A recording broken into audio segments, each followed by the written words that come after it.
সুপ্রিয় শিক্ষার্থীরা, আশা করি ভালো আছো। আজকের ক্লাসে তোমাদের স্বাগত। আমরা আজকে ট্রানজিস্টর নিয়ে মূলত আলোচনা করব এবং আমরা পড়ছিলাম হচ্ছে সেমিকন্ডাক্টর এবং ইলেকট্রনিক্স, যা পদার্থবিজ্ঞান দ্বিতীয় পত্রের একটা অংশ। ট্রানজিস্টর নিয়ে আলোচনা করার ক্ষেত্রে বর্তমান আধুনিক যে ইলেকট্রনিক্স অংশটা আছে পদার্থবিজ্ঞানের, সেটার একটা বিশাল অংশ জুড়ে আছে ট্রানজিস্টর। কারণ এক্ষেত্রে যা বলা হচ্ছে যে ট্রানজিস্টরটার যদি আমি আলাদা করি তাহলে ট্রান্সফার এবং রেজিস্টার এর একটা বড় ধর্ম হচ্ছে সেটা ইনপুটে যে প্রাপ্ত সিগন্যাল, এই প্রাপ্ত সিগন্যালটাকে আউটপুটে সে কী করতে পারে, বিবর্ধিত করতে পারে। এবং ট্রানজিস্টর বেসিক্যালি কিন্তু এই ক্ষেত্রে কাজ করে।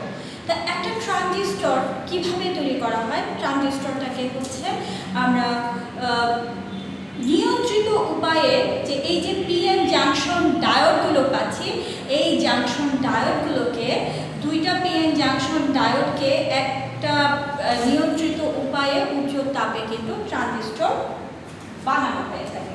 নর্মালি যদি আমি একটা ট্রানজিস্টরের ব্লক ডায়াগ্রামের কথা চিন্তা করি তাহলে ট্রানজিস্টরের ব্লক ডায়াগ্রাম কেমন হবে সেটা একটু দেখি। যদি এক্ষেত্রে আমি এনপিএন ট্রানজিস্টরের কথা বলি তাহলে তোমার দুইটা এন টাইপের সাথে একটা পি টাইপ সেমিকন্ডাক্টর সংযুক্ত হয়ে কিন্তু এনপিএন ট্রানজিস্টরটা তৈরি করা হয়। আবার ট্রানজিস্টর কিন্তু আসলে মূলত টু টাইপসের। ট্রানজিস্টর দুই প্রকার আমি বলতে পারছি, একটা হচ্ছে গিয়ে এনপিএন এবং আরেকটা হচ্ছে গিয়ে পিএনপি। তো প্রথম আমি এনপিএন ট্রানজিস্টরের কথা বললাম এবং পিএনপি ট্রানজিস্টরের কথা যদি চিন্তা করি তাহলে এই ক্ষেত্রে ব্লক ডায়াগ্রামের কথা যখনই আমরা বিবেচনা করব, দুইটা পি টাইপের সাথে একটা এন টাইপ সেমিকন্ডাক্টর সংযুক্ত করে দেখা যাচ্ছে পিএনপি ট্রানজিস্টর গঠন করা হচ্ছে। তো এগুলো হচ্ছে এনপিএন ট্রানজিস্টর এবং হচ্ছে পিএনপি ট্রানজিস্টরের ব্লক ডায়াগ্রাম। এখন ট্রানজিস্টরের প্রতীকটা আমরা আগে জেনে নিব। ট্রানজিস্টরের প্রতীকটা জানার ক্ষেত্রে আমি আগে প্রতীকটা জানছি, তারপরে আসলে কোন অংশটা কি কেন বলি সেই অংশটার দিকে আমি একটু যাব। নর্মালি আমি যদি ট্রানজিস্টরের প্রতীকের কথা চিন্তা করি, ট্রানজিস্টরের প্রতীকটা হবে গিয়ে অনেকটা এমন। এটা হচ্ছে একটা ট্রানজিস্টরের প্রতীক। আগে কিন্তু জাস্ট হচ্ছে আমি এনপিএন বলে দিচ্ছি, এখানে আমি আরেকটা ট্রানজিস্টর অঙ্কন করছি, এখানে আমি বলবো হচ্ছে পিএনপি। দেখো দুইটাই কিন্তু আমি একই রকম এঁকে রেখেছি। আলটিমেটলি কোনটা পিএনপি কোনটা এনপিএন সেই অংশটা কিন্তু আমি এই দুইটা থেকে আলাদা করতে পারিনি। ব্লক প্রতীকের ক্ষেত্রে এনপিএন ট্রানজিস্টর এবং পিএনপি ট্রানজিস্টরের ক্ষেত্রে কিছু বিষয় আমাদের একটু খেয়াল রাখতে হবে। এক্ষেত্রে আমার দেখা যাচ্ছে এই যে ট্রানজিস্টরটা এখানে অ্যারো চিহ্ন দিয়ে দিলাম, তখনই বলা হচ্ছে এনপিএন পিএনপি ট্রানজিস্টর এবং এটার ক্ষেত্রে আমি বলছি পিএনপিএন ট্রানজিস্টর। তাহলে এটা হচ্ছে এনপিএন ট্রানজিস্টরের ব্লক প্রতীক এবং এটা হচ্ছে পিএনপি ট্রানজিস্টরের প্রতীক। এখন আসলে এখানে তো অনেকগুলো তিনটা পার্টের কথা বলা হয়েছে, তিনটা পার্টে কিন্তু আসলে আলাদা তিনটা অংশ আছে। একটা হচ্ছে তার বেস, এখানে বেস ট্রানজিস্টরে কিন্তু তিনটা অংশ থাকে। একটা হচ্ছে কি তার বেস, আরেকটা হচ্ছে তার ইমিটার এবং আরেকটা হচ্ছে গিয়ে কালেক্টর।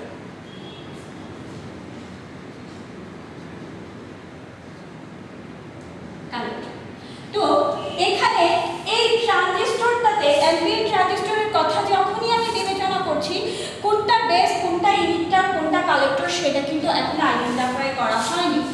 এই অংশটা হচ্ছে কালেক্টর, এটা হচ্ছে ইমিটার এবং বেস। সেইভাবে কালেক্টর ইমিটার এবং বেস অংশটাকে আমি এনপিএন ট্রানজিস্টরের ক্ষেত্রে এবং পিএনপি ট্রানজিস্টরের ক্ষেত্রে প্রতীক এঁকে বুঝিয়ে দিলাম। এখন আমার আসলে জানতে হবে যে ট্রানজিস্টরের বেস, ইমিটার এবং কালেক্টর কেন আমরা এক্ষেত্রে বিবেচনা করছি। তো কালেক্টর কি করে? সংগ্রাহক হিসেবে কাজ করে এবং ইমিটারটা কি? নিঃসারক হিসেবে কাজ করে। তো নিঃসারকটা কি? ট্রানজিস্টরের এক পাশের অংশ যা আদান সরবরাহ করে থাকে তাকে বলা হচ্ছে তোমার ইমিটার, আর ট্রানজিস্টরের আরেক পাশের যে অংশটা সে যে আদানগুলোকে গ্রহণ করে তাকে বলা হচ্ছে কালেক্টর বা হচ্ছে সেটাকে সংগ্রাহক হিসেবে বলা হয়ে থাকে। তাহলে এখান থেকে আমরা আসলে ট্রানজিস্টরের বেস কোনটা, ট্রানজিস্টরের ইমিটার কোনটা, ট্রানজিস্টরের কালেক্টর কোনটা, সেই অংশটা আমরা মোটামুটি জেনে নিলাম। এখন আমরা পিএনপি ট্রানজিস্টর এবং এনপিএন ট্রানজিস্টরের বায়াসিংটা দেখব এবং কিভাবে কাজ করে সেই অংশটা দেখব। প্রিয় শিক্ষার্থীরা, এখন আমরা ট্রানজিস্টরের বায়াসিং নিয়ে একটু আলোচনা করব। ট্রানজিস্টর বায়াসিং এর ক্ষেত্রে আমি এনপিএন ট্রানজিস্টর এবং পিএনপি ট্রানজিস্টরের ক্ষেত্রে কিন্তু আগেই চিত্রটা এঁকে রেখেছি, প্রতীক দ্বারা প্রদর্শিত চিত্রটার দিকে যদি খেয়াল করি তাহলে দেখো এই ক্ষেত্রে একটা এনপিএন ট্রানজিস্টরের সাথে দুইটা ব্যাটারি সংযুক্ত করা হয়েছে। একটা হচ্ছে তোমার ইমিটারের সাথে দেখা যাচ্ছে যে ব্যাটারির নেগেটিভ প্রান্ত যুক্ত করা হয়েছে এবং আরেকটার ক্ষেত্রে দেখা যাচ্ছে যে কালেক্টরের সাথে ব্যাটারির পজিটিভ যে প্রান্তটা আছে পজিটিভ প্রান্তটা যুক্ত করা হয়েছে। এর ফলশ্রুতিতে এই যে ইমিটারের ক্ষেত্রে এনপিএন ট্রানজিস্টর এন এর ক্ষেত্রে মেজরিটি চার্জ ক্যারিয়ার কি? মেজরিটি চার্জ ক্যারিয়ার আমরা জানতাম হচ্ছে ইলেকট্রন। ফলশ্রুতিতে আমি যে এখান থেকে নেগেটিভ চার্জটা দিচ্ছি সে কি করছে? এই ইলেকট্রনটাকে কি করবে? সে বিকর্ষিত করবে।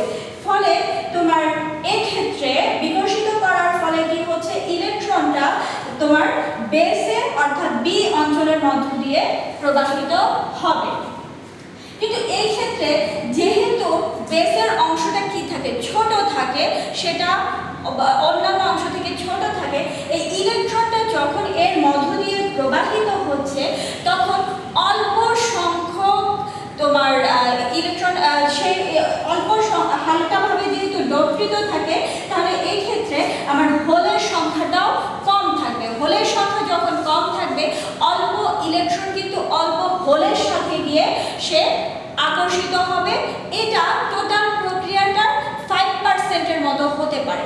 তো 5% মতো হলে তখন কি হচ্ছে যে এর মধ্য দিয়ে বেস কারেন্ট হিসেবে কিন্তু তোমার প্রবাহিত হয়ে যাচ্ছে। সেম ভাবে তোমার আবার বাকি যে 95% আছে 5% তো সে হোলের সাথে অ্যাড হয়ে গেল, কিন্তু এছাড়াও বাকি 95% ব্যাপন প্রক্রিয়ায় কালেক্টরের মধ্য দিয়ে গমন করবে এবং সেখান থেকে কালেক্টর লিড দিয়ে কিন্তু প্রবাহিত হবে। কালেক্টর লিড দিয়ে যখন প্রবাহিত হবে এবং বাহ্যিক যে ভোল্টেজটা আছে বাহ্যিক ব্যাটারি ভিসি এর মধ্য দিয়ে প্রবাহিত হবে এবং সেটা কি হয়? পজিটিভ টার্মিনালটাতে প্রবাহিত হয় এনপিএন ট্রানজিস্টরের ক্ষেত্রে। তাহলে এই সমস্ত প্রক্রিয়াটাকে আমার এখান থেকে আমি কালেক্টর কিভাবে প্রবাহিত হচ্ছে, আমার ইমিটার কিভাবে প্রবাহিত হচ্ছে, বেস কারেন্ট কিভাবে প্রবাহিত হচ্ছে সবগুলো যখন জেনে যাচ্ছি তখন কারশফের যে সূত্রটা আছে কারশফের সূত্রটা ব্যবহার করলে আমরা এই ক্ষেত্রে মানটা পাবো হচ্ছে minus of I E plus of I B plus of I C. অর্থাৎ এক্ষেত্রে আমরা পাচ্ছি যে তোমার ইমিটারের যে প্রবাহ আছে ইমিটারের প্রবাহ প্লাস হচ্ছে আমার বেস প্রবাহ এবং হচ্ছে কালেক্টর প্রবাহ। যেহেতু কারশফের সূত্রটার কথা বলা হয়েছে সেহেতু হচ্ছে আমার আইটা যেহেতু বের হয়ে যাচ্ছে যার জন্য মাইনাস চিহ্ন ব্যবহার করা হয়েছে এবং পরবর্তীতে আমি যদি চিন্তা করি তাহলে IB plus IC equal to হচ্ছে আইই। অর্থাৎ এনপিএন ট্রানজিস্টরের ফরওয়ার্ড বায়াসিং এর ক্ষেত্রে দেখা যাচ্ছে যে এর বেস প্রবাহ এবং হচ্ছে কালেক্টর প্রবাহ প্রবাহের যে সমষ্টি আছে সেই সমষ্টিটা হচ্ছে তার যে ইমিটারের মধ্য দিয়ে প্রবাহ আছে ইমিটার প্রবাহের সমান। এটা হচ্ছে গিয়ে আমার ট্রানজিস্টরের যখন বায়াসিং করছি এনপিএন ট্রানজিস্টরের ক্ষেত্রে। যখনই আমি পিএনপি ট্রানজিস্টরের কথা চিন্তা করছি, পিএনপি ট্রানজিস্টরের বিষয়টা তোমরা একটু খেয়াল করো যে পিএনপি ট্রানজিস্টরের ক্ষেত্রেও কিন্তু দুইটা ব্যাটারির কথা বলা হয়েছে। পিএনপির ক্ষেত্রে পি টাইপের মেজরিটি ক্যারিয়ার হচ্ছে গিয়ে হোল, এটা কিন্তু আমরা জানি। এবং যখন আমরা হোল কি ধনাত্মক আদানবাহী করা, এখানেও আমার দুইটা ব্যাটারি সংযুক্ত করা হয়েছে, একটা হচ্ছে ভিইবি এবং আরেকটা হচ্ছে ভিসিবি। তো পিএনপির ক্ষেত্রে একটা অংশে ভিইবির ক্ষেত্রে দেখা যাচ্ছে ইমিটারের সাথে তোমার এখানে পজিটিভ টার্মিনালটা যখন যুক্ত করা হয় এবং এইটার কালেক্টরের সাথে হচ্ছে নেগেটিভ টার্মিনালটা যুক্ত করা হয়, ফলশ্রুতিতে এই অংশটা ফরওয়ার্ড বায়াসে থাকছে এবং এই যে অংশটা আছে সেই অংশটা কি হিসেবে আছে, সেই অংশটি রিভার্স বায়াসে থাকবে। যখনই ফরওয়ার্ড বায়াসে থাকবে এই ক্ষেত্রে দেখা যাচ্ছে, আমরা সবসময় বলছি যে বেসের অংশটা অনেকটা ছোট, বেসের অংশটা যেহেতু ছোট এর মধ্য দিয়ে কি হালকাভাবে ডোপাকৃত থাকে, এই অংশটা আমরা জানি বেসের ক্ষেত্রে। যখনই এই ক্ষেত্রে ইলেকট্রনটা প্রবাহিত হচ্ছে, বেস যেহেতু হালকা ডোপকৃত সেহেতু সেখানে অল্প সংখ্যক ইলেকট্রন আছে, তো হোল থেকে অধিক সংখ্যক যখন ইলেকট্রন যাচ্ছে তার মধ্য দিয়ে মাত্র 5% হোলটাকে সে কি করতে পারে, 5% হোল এখানকার ইলেকট্রন দ্বারা পূরণ হয়ে যাচ্ছে এবং বাকিটা কারেন্ট হিসাবে বেস লিড দিয়ে কিন্তু প্রবাহিত হচ্ছে। এছাড়া যেহেতু হোলের 5% ইলেকট্রন দ্বারা পূর্ণ হয়, বাকি তো 95% হোল থেকে যায়, সেই বাকি 95% হোল কিন্তু তোমার কালেক্টরের মধ্য দিয়ে প্রবাহিত হয়ে বিসি হয়ে পুনরায় সেটা ফিরে আসবে। এবং এখানেও যদি আমি কারশফের সূত্রটা ব্যবহার করি তাহলে এই ক্ষেত্রে আমার কারশফের সূত্রটা হয়ে যাবে I E minus of ID minus of হচ্ছে আইসি ইকুয়াল টু 0। এখান থেকে আমার বলা যাচ্ছে যে ইমিটারের মধ্য দিয়ে যে প্রবাহিত হয় সেই প্রবাহটা বেস প্রবাহ এবং হচ্ছে কালেক্টর প্রবাহের সমষ্টির সমান। এটাই হচ্ছে গিয়ে তোমার ট্রানজিস্টরের পিএনপি এবং এনপিএন ট্রানজিস্টরের ক্ষেত্রে বায়াসিংটা আমি তোমাদেরকে খুব ভালোভাবে বুঝিয়ে দিলাম। এর পরবর্তীতে তোমরা যদি বইটা আরেকটু দেখো তাহলে বিষয়গুলো আরো ক্লিয়ার হয়ে যাবে। ট্রানজিস্টরের বেসিক কনফিগারেশনটা আমরা একটু দেখছি, এটা একটু আমাদের জেনে রাখা দরকার। বর্তনীর সংযোগ অনুসারে ট্রানজিস্টরটাকে কিন্তু আমরা তিনভাবে সংযোগ দেখতে পারি। একটার ক্ষেত্রে হচ্ছে কমন বেস, কমন ইমিটার এবং হচ্ছে কমন কালেক্টর। এটা আসলে বেসিক বিষয়, কারণ এর উপর ভিত্তি করে যে কোনো একটা সার্কিটে আমরা ট্রানজিস্টরটাকে সংযোগ করে থাকি। তো প্রাথমিকভাবে কেন আমরা common base, common emitter, common collector বিষয়টা লিখছি বা জানছি সেটা একটু দেখে আমি কিন্তু তোমাদের জন্য আগে থেকে তিনটা ফিগার এঁকে রেখেছি। এটা হচ্ছে এই চিত্রটার দিকে আমি যদি সার্কিটের দিকে তাকাই তাহলে এটা হচ্ছে কমন বেসের একটা সার্কিট, এখানে কমন ইমিটার এবং এই যে সার্কিটটা আছে সেটা হচ্ছে কমন কালেক্টর, যে সার্কিটটা আছে কমন কালেক্টর সার্কিটের অংশটা আমরা একটু দেখলাম। তো এখানে আমার একটু বিষয় খেয়াল রাখতে হবে, যখনই কমন বেসের কথা বলা হচ্ছে, কমন বেসের ক্ষেত্রে কি দেখা যাচ্ছে যে কমন বেসের ক্ষেত্রে আমি সেইভাবে হচ্ছে দুইটা ব্যাটারি ব্যবহার করেছি এবং বেসের সাথে ইমিটারের সংযোগে একটা অংশ এবং বেসের সাথে হচ্ছে তোমার কালেক্টরের আরেকটা অংশ কিন্তু যুক্ত করা হয়েছে এবং ইমিটারের যে অংশ আছে বেসের ক্ষেত্রে সেটা থেকে আমরা ব্যাটারির যে নেগেটিভ প্রান্ত আছে নেগেটিভ প্রান্তটাকে যুক্ত করেছি এবং এক্ষেত্রেও আমাদের যে অংশটা চলে আসে সেই অংশটা আমাদের ব্যাটারির পজিটিভ যে অংশটা আছে ব্যাটারির পজিটিভ অংশটার সাথে আমরা যুক্ত করেছি হচ্ছে কালেক্টর অংশটাকে। তাহলে এইটা দিয়ে কিন্তু মূলত এটা হচ্ছে কি আমার কমন বেস যে একটা ট্রানজিস্টরের কনফিগারেশন সেই কনফিগারেশনটা এখানে দেখানো হলো। কমন কালেক্টরের ক্ষেত্রে দেখা যাচ্ছে যে এই ক্ষেত্রে আমাদের একইভাবে দুইটা নিঃসরক বাহু, এই ক্ষেত্রে হচ্ছে নিঃসরক যে বাহুটা আছে ইমিটার বাহুটা সেটা কমন থাকতেছে, এবং এই কমন থাকার কারণে দেখা যাচ্ছে যে একটা অংশ সে বেসের সাথে সংযুক্ত আছে, মানে একটা অংশ আইবি এবং আইই প্রবাহটার বিষয়টা দেখা যাচ্ছে, এবং আরেকটা অংশে সেই আইই এবং আইসি, এখানে আইইটা ইমিটারটা কমন হিসেবে আছে, যার জন্য সেটাকে বলা হচ্ছে কমন ইমিটার কনফিগারেশনের বিষয়টা আসে। আর কমন কালেক্টর কনফিগারেশনের ক্ষেত্রে দেখা যাচ্ছে যে বেসের সাথে তার কালেক্টরের সংযুক্ত, আমরা একটা সার্কিটের এই অংশটা যদি চিন্তা করি, সার্কিটের এই অংশটার দিকে দেখা যাচ্ছে যে বেসের সাথে কালেক্টর অংশটা সংযুক্ত অবস্থায় আছে, এবং সার্কিটের এই অংশ যদি আমি চিন্তা করি তাহলে দেখা যাচ্ছে যে ইমিটারের সাথে কালেক্টরের সংযুক্ত আছে, অর্থাৎ উভয় ক্ষেত্রে কালেক্টর যে আছে কালেক্টরটা কমন হিসেবে কাজ করছে, যার জন্য এই যে সার্কিটটাকে আমরা কমন কালেক্টর সার্কিট হিসেবে বিবেচনা করছি। তো এটা আসলে হচ্ছে মূলত বেসিক কনফিগারেশন অফ ট্রানজিস্টর।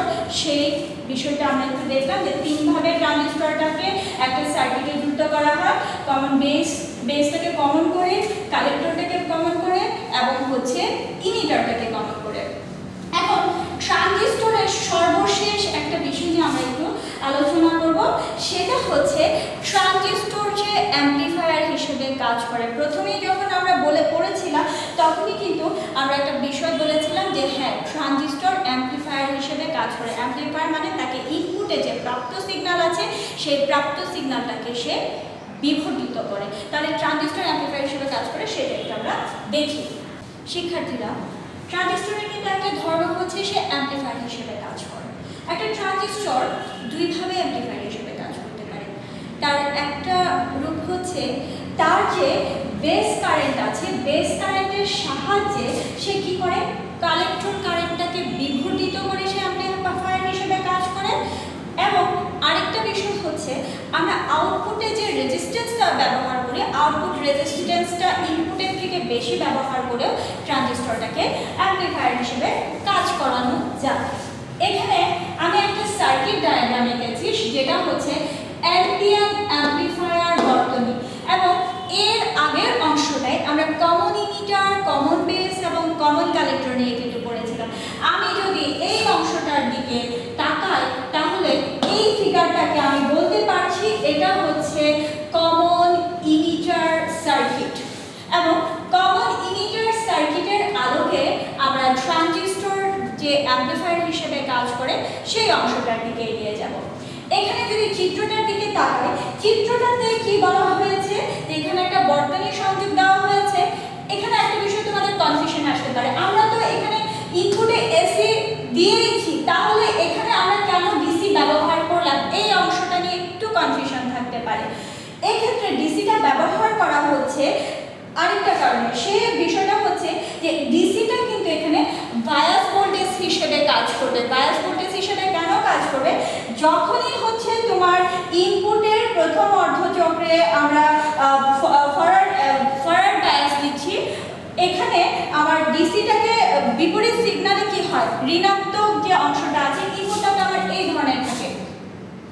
তো প্রথম অংশটা পজিটিভ এবং বিপরীত অংশটা কি থাকবে, ঋণাত্মক থাকবে। তো এখানে জংশনটা কি হয়, এই ঋণাত্মক অংশটাকে আমার মেকআপ করার জন্য বা সিগন্যালের ঋণাত্মক অর্ধচক্রের জন্য একটা ভোল্টেজ দেওয়া হয়, যে ভোল্টেজটাকে বলা হচ্ছে বায়াস ভোল্টেজ। এখন আমি এই ক্ষেত্রে যদি টোটাল বিষয়টার দিকে খেয়াল করি তাহলে এখানে দেখা যাচ্ছে যে আমি ইমিটার এবং বেসের মধ্য দিয়ে ইনপুট দিচ্ছি এবং আউটপুট পাচ্ছি হচ্ছে কালেক্টর এবং ইমিটারের অংশটা থেকে আমরা আউটপুট পেয়ে যাচ্ছি, এবং উভয় ক্ষেত্রে আইইটা হচ্ছে মানে ইমিটারটা হচ্ছে গিয়ে কম।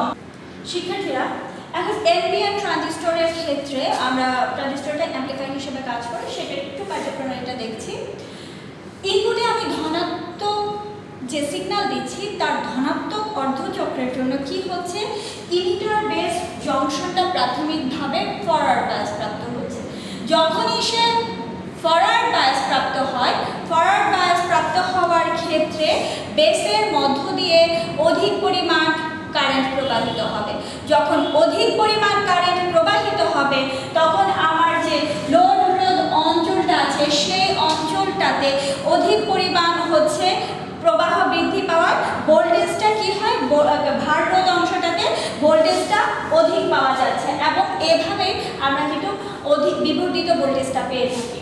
এবং পরবর্তী অংশটায় যখন হচ্ছে এমিটার বেস জংশনটা বিপরীত সিগন্যালের বিপরীত অর্ধচক্রের জন্য রিভার্স বায়াসে থাকে তখন এর মধ্য দিয়ে জংশনের তড়িৎ প্রবাহটা কমে যায়। কিন্তু তড়িৎ প্রবাহ কমে গেলেও ইনপুটে যে পরিমাণ প্রবাহ দেওয়া থাকে তার থেকে এই আউটপুটের সিগন্যালটা একটু বেশি পাওয়া যায় এবং সিগন্যাল বেশি পাওয়া যাওয়ার ফলে ইনপুট আউটপুটে আমার বিবর্ধিত ভোল্টেজ পাওয়া যায় এবং এভাবেই দেখা যাচ্ছে যে এনপিএন যে ট্রানজিস্টরটা আছে ট্রানজিস্টরটা অ্যাম্প্লিফায়ার হিসেবে কাজ করে। তো প্রিয় শিক্ষার্থীরা, ট্রানজিস্টর সংক্রান্ত যে বিষয়গুলো আছে মোটামুটি আমরা এই পর্যন্ত পড়লেই হবে। পরবর্তী অংশটা তোমরা একটু বইগুলো দেখে নিবে। তো আজকে এই পর্যন্তই। ভালো থেকো। ধন্যবাদ সবাইকে।